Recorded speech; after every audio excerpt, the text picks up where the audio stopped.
Heading abroad for a wedding, my husband's accusatory tone took me aback. And you call yourself a wife? He sneered. His words stung, casting a shadow over what should have been a joyous occasion.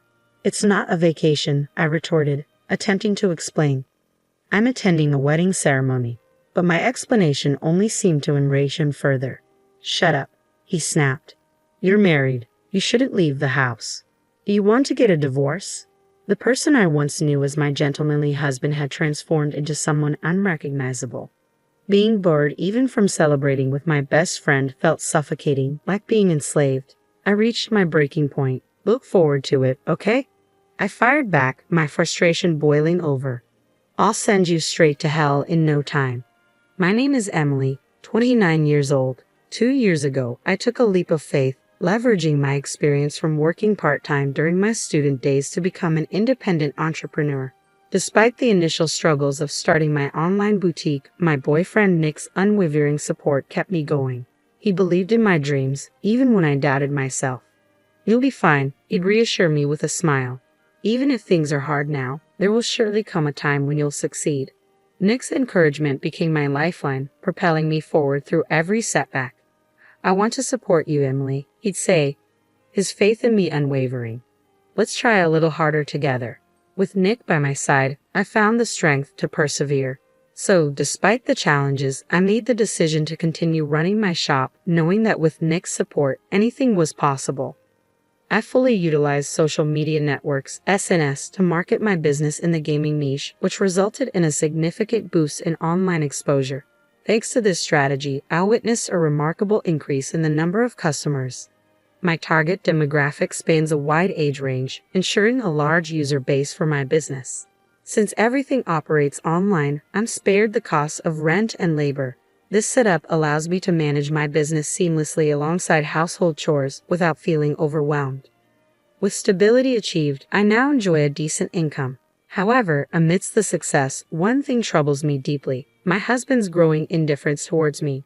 As my business flourished, his words and actions turned colder by the day. I trace the beginning of this rift back to a seemingly inconsequential incident a few months ago.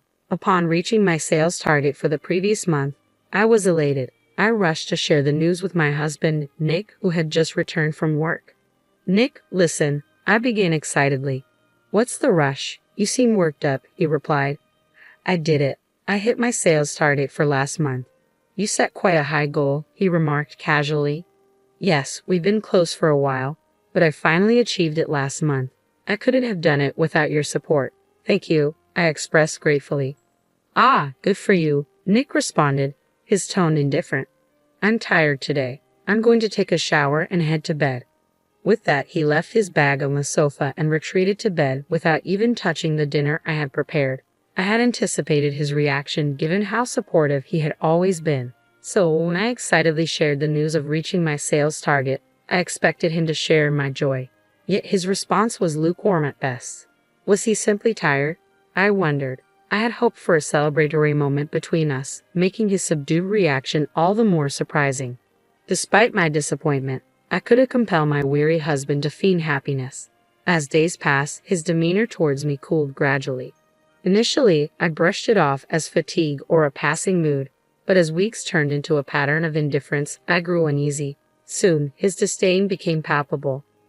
Whenever I sat at my computer, he gloomed behind me, sneering as he peered at the screen. Checking your sales, he taunt, timing his interruptions deliberately, trying to show off how busy you are. Bewildered, I retort, it's not like that, Nick. You're the one who's been distant lately. His response pierced through me. Phew, it's exhausting, he sighed, exasperation lacing his words. I trudged home exhausted from work, only to be greeted by someone so emotionally charged. Emotional. Why do you always speak like that? I lament, hoping to share some good news. I've been trying hard, and you've always supported me. That's what pisses me off about you, he retorts sharply. I couldn't care less about your sales. Try improving your housekeeping skills a bit instead of getting excited about such things. His words sting, and I try to reason. There's no need to talk like that. But he's relentless. Quit showing off how busy you are with work. Do it again, and I'm out of here. Got it? Feeling crushed by his harshness, tears begin to well in my eyes. Instead of offering comfort, he wears a sneering smile, a demeanor I've never seen before, a demonic grin that sends shivers down my spine. From that day on, his attitude deteriorates further. I'm no longer allowed the freedom to speak as I used to, always tiptoeing around him, fearing his reaction. Then, a glimmer of light amidst the darkness. I find a wedding invitation for my best friend in our mailbox. Elena and I have been close since school days, and her wedding overseas feels like a beacon of hope in my oppressive daily life. But before I can share the news, my husband discovers the invitation. "What's this?" he demands, his expression sour as he reads through it. "You're not going, right?"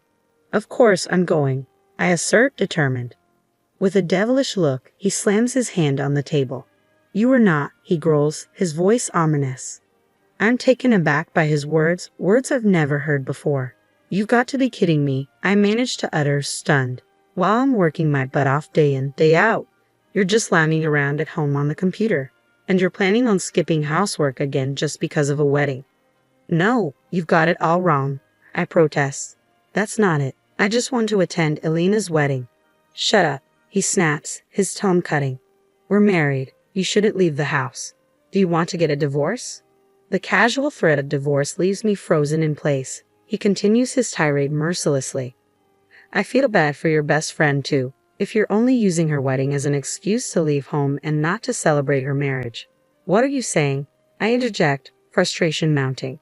"It's my best friend's wedding. I'm attending because I want to celebrate it. Just what's so hard to understand?" "Oh, you're so annoying," he retorts, his voice rising in anger. "Quit being so cocky because your business took off. It's your attitude that ticks me off. When will you get it, huh?" His shouting leaves me trembling, fear gripping me. My legs give way beneath me, and I find myself nearly nose to nose with him. Seemingly amused by my reaction, he continues, "Look, you should be grateful. I married a woman like you. You were lucky your business took off, and it was only because of my support. Now, shut up and just do as I say." With a swift motion, he shoves the wedding invitation into the trash can. In that moment, my blood rushes back into my body, but it's not relief I feel. It's fury. He hadn't just discarded my dear friend's invitation, he had insulted my feelings. I was seething with bitterness. I bit down hard on my lip, realizing the resentment building inside me was unforgivable. Who did he think he was? Just because he despised me didn't grant him the right to control me. I was not his slave. Being his wife did not make me his possession. If my days were to continue like this, I decided I might as well be the one to disrupt it all. I didn't care anymore. I was attending Elena's wedding, no matter what. Without resistance, I quietly bided my time until the day of departure, meticulously planning my overseas trip to avoid detection. On the morning of the flight, my silent compliance seemed to have paid off. He was too preoccupied with his usual nagging at the front door to notice. "Don't skip your chores today. Make sure dinner is ready. Don't you ever go against me, okay?" he chided, oblivious to my plans. "I know. Have a good day," I replied, masking my frustration. "Phew, you've got it easy, don't you? You get to lounge around at home every day. I wish we could switch places." "Yeah, I was the one who pushed you to have your own line," he retorted. "I wish you were more grateful. Maybe I'll cut back my contribution to the household expenses from next month. It doesn't make sense for me to be the only one struggling." With every muttered grievance, my resolve hardened. Suppressing the urge to argue, I waited until he was out of sight. As soon as he left, I sprang into action.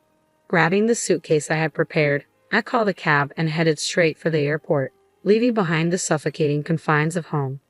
Upon arrival, Elena greeted me with open arms, but as I reached for my phone, it rang, displaying my husband's name. He must have realized I was gone, and his voice exploded with fury as soon as I answered. "Hey, Emily, where are you?" he barked. "Without even having dinner ready?"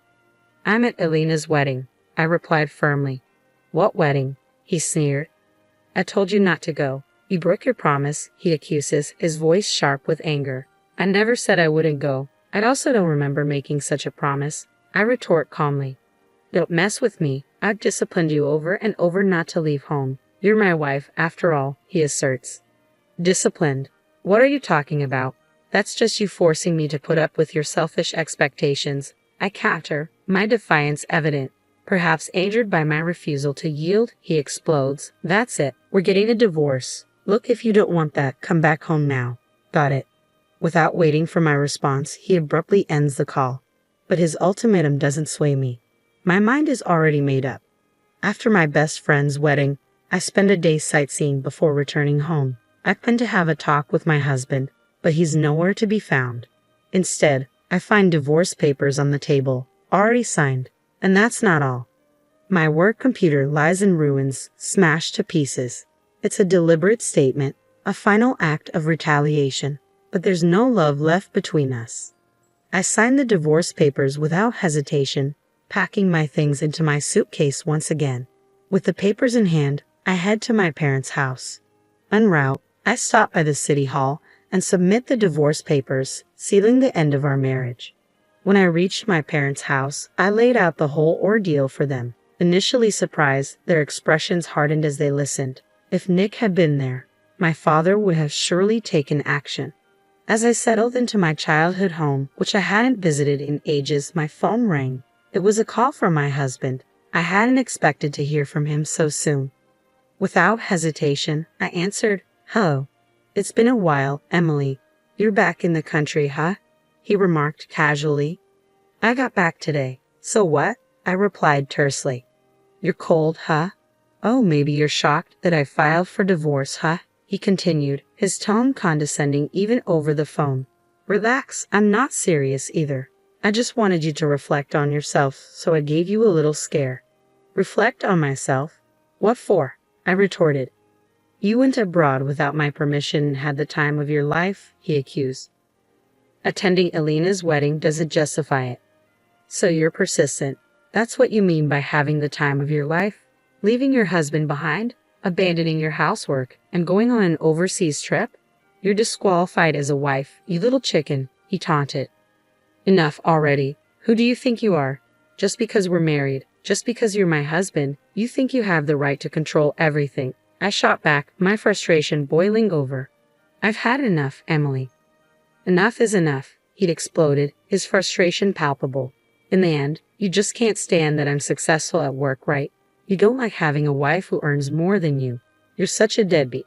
It's pathetic to be jealous of your own wife. If it bothers you so much, go ahead and make more than I do." "Emily, did you just say that? I'm seriously gonna break up with you," he threatened. "Go ahead. In fact, we're already divorced." I fired back, my voice unwavering. "What? I filed for divorce. There's no way I can continue being married to a piece of trash like you. Just so you know, if you think you can break me with such threats, you've got it wrong. I'm not gonna let you manipulate me. Don't ever show me that disgusting face of yours again, you jerk." He fell silent, evidently shocked by my harsh words. I seized the opportunity to end the call with a firm goodbye before hanging up. Afterwards, I hired a lawyer and billed him for the desktop he destroyed. Moreover, the text and voicemail messages came in handy. His attempts to control my actions and his constant verbal abuse were proven, allowing me to collect damages. As a result, his savings dwindled, and he was left in debt. His parents refused to help him, saying it was his own doing, and he ended up having to borrow money from loan sharks. Now, he's stuck in a vicious cycle of borrowing to pay off debt, wandering in his own hell. He was never a high flyer, and I heard that he made mistake after mistake at work, eventually being sidelined. On the other hand, I've been living at my parents' home since the divorce. Thankfully, my current job doesn't tie me to a particular location. I can continue my peaceful life at home, and my parents are happy to have me stay with them. This lifestyle will likely continue for a while. Marriage isn't the only way to happiness. The most important thing is to have a family that cares for you. I've come to realize this once again.